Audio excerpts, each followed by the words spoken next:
At 1:20 p.m. on March 23, 2005, a massive explosion and fire erupted at the BP refinery in Texas City, Texas. The explosion killed 15 workers and injured 180 others, many of them seriously. The blast occurred at the isomerization or ISOM unit, which produces materials to boost the octane rating of gasoline. The explosion shattered windows in homes and businesses up to 3/4 of a mile away from the 1,200-acre refinery. As thick black smoke billowed from the plant, authorities instructed some 43,000 Texas City residents to stay indoors. The accident cost BP billions of dollars in victims' compensation, property damage, and lost production. The following CSB computer animation depicts the sequence of events over an 11-hour period leading to the explosion at the BP Texas City refinery on March 23, 2005. Several units at the Texas City refinery had been shut down for lengthy maintenance projects, which required nearly 1,000 contractors to be on site along with BP employees. BP had positioned a number of portable trailers close to process units for the use of contractors and other maintenance workers. Over a period of months, BP had located 10 trailers for workers servicing the ultra-cracker unit, including a double-wide wood-frame trailer that contained 11 offices and was regularly used for meetings. Though these trailers were located near the isomerization unit, the occupants were not warned the ISOM unit was about to start up, a potentially hazardous operation.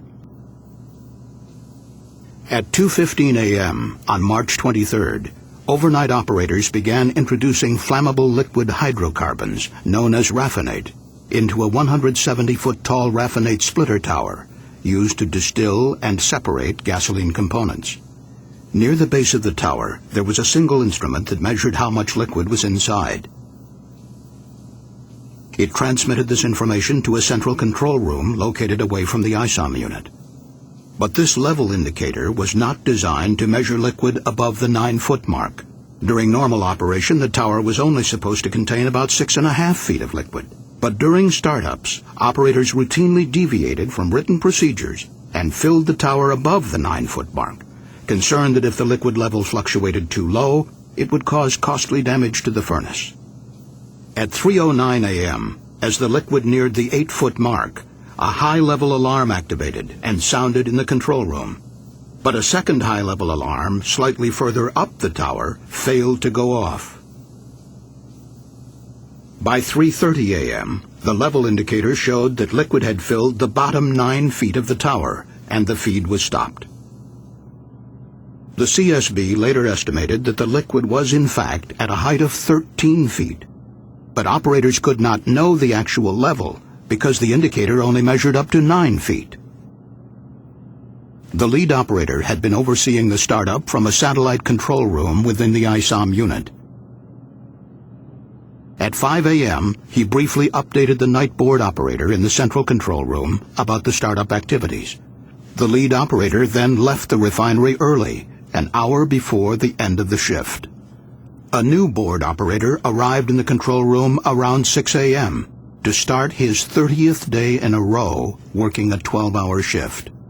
He spoke briefly with the departing night shift operator and then read the logbook to prepare for the startup. But the logbook did not clearly indicate how much liquid was already in the tower and equipment, and it left no instructions on routing of the liquid feed and products when the startup resumed.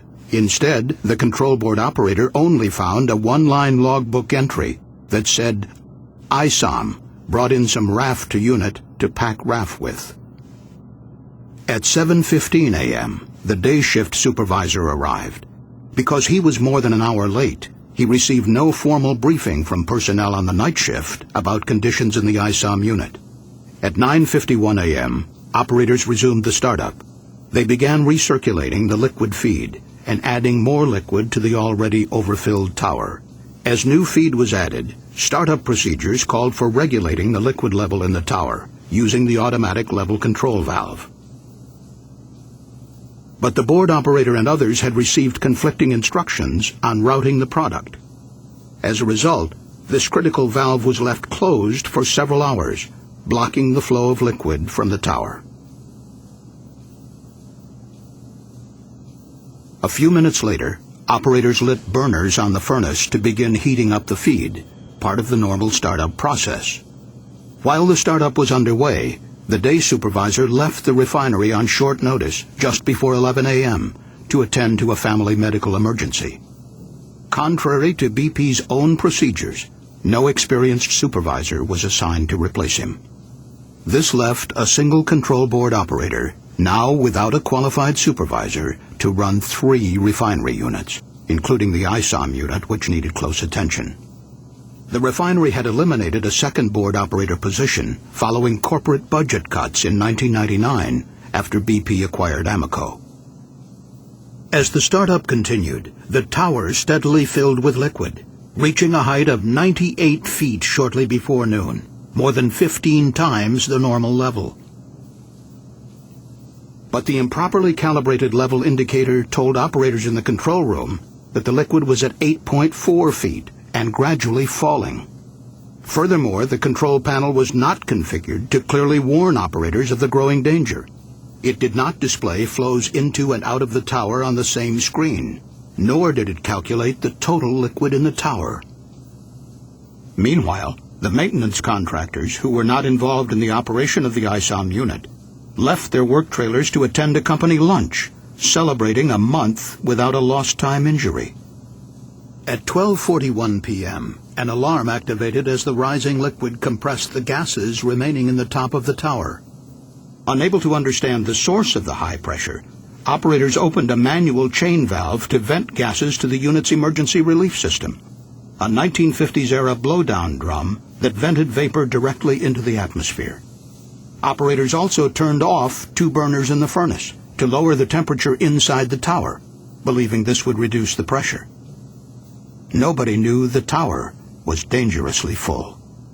The operators did become concerned about the lack of flow out of the tower and began opening the valve to send liquid from the bottom of the tower to storage tanks. But this liquid was very hot. As it flowed through the heat exchanger, it suddenly raised the temperature of the liquid entering high up the tower by 141 degrees Fahrenheit. It was now about 1 p.m. Contract workers, unaware of the startup and the looming danger, returned from lunch and began a meeting in the double-wide trailer in the corner room closest to the blowdown drum. Over the next few minutes, the hot feed entering the tower caused the liquid inside to start to boil and swell. Liquid filled the tower completely and began spilling into the overhead vapor line, exerting great pressure on the emergency relief valves 150 feet below. At 1:14 p.m., the 3 emergency valves opened, sending nearly 52,000 gallons of flammable liquid to the blowdown drum at the other end of the ISOM unit.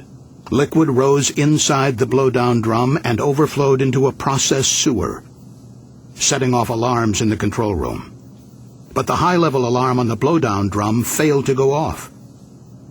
None of the operators knew of the catastrophe unfolding in the ISOM unit. As flammable hydrocarbons overfilled the blowdown drum, operators nearby saw a geyser of liquid and vapor erupt from the top of the stack.